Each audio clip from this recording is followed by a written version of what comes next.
Hello and welcome to Fables of the World. In a quiet, cobblestone town, there lived a master clockmaker. He was known throughout the land for creating the most precise and beautiful clocks ever seen. His workshop was a sanctuary of rhythm and order, filled with the constant, comforting beat of time being told. Each of his clocks was a masterpiece, its gears and springs working in perfect harmony. But as with all things, time eventually took its toll. One day, while inspecting his most cherished creation, a grandfather clock that had been in the town square for generations, the clockmaker noticed a few of the oldest gears were starting to wear down. They were not broken, not yet, but they were no longer as flawless as they once were. The edges were a little soft, the teeth slightly rounded from years of turning. The clockmaker, a man obsessed with perfection, could not stand to see this. He believed that even the smallest imperfection was a flaw in his art. He decided that these old gears had served their purpose and needed to be replaced. He carefully crafted new gears from the finest, most polished brass, each one a perfect, shining reflection of what the old gears had once been. He meticulously oiled them and, with great care, installed them into the heart of the clock. But as soon as he put the new gears in place, the clock stopped. The pendulum froze, the hands stood still, and the beautiful, rhythmic ticking came to a halt. Puzzled, the clockmaker tried everything. He adjusted the tension, tightened the springs, and cleaned every component. But nothing worked.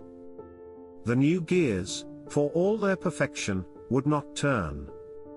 They were too smooth, too stiff, too unaccustomed to the unique rhythm of the old clock. They had no history with the other gears, no shared memories of turning together through countless days and nights. The worn-out gears, with all their little imperfections, had molded to each other over time. Their slightly rounded teeth fit together in a way that was unique to them, a perfect choreography of age and experience that the new gears simply could not replicate. The clockmaker sat for a long time, looking at his beautiful, silent creation.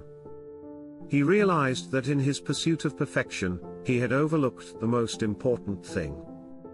The value of his clock wasn't in the pristine condition of its parts, but in the way those parts had worked together, wearing down in a shared, harmonious rhythm.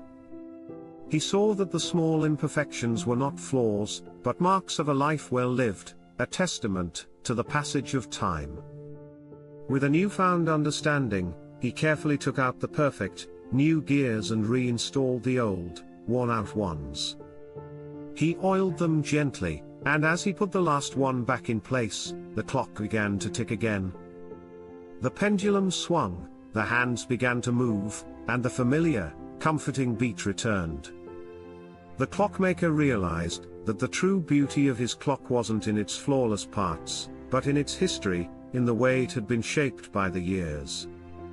This fable reminds us that some things are more valuable when they are a little worn.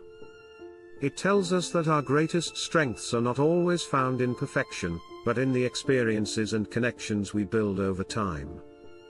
A community is not a collection of perfect individuals, but a group of people who have learned to work and live together, their imperfections molding them into a beautiful, resilient whole. And a life, just like the clock, finds its truest beauty not in its pristine beginnings, but in the worn, well-loved pattern of its many years. The camera returns to the clock on the table, which is now ticking once more. The narrator's voice fades as the soft, rhythmic ticking of the clock fills the screen.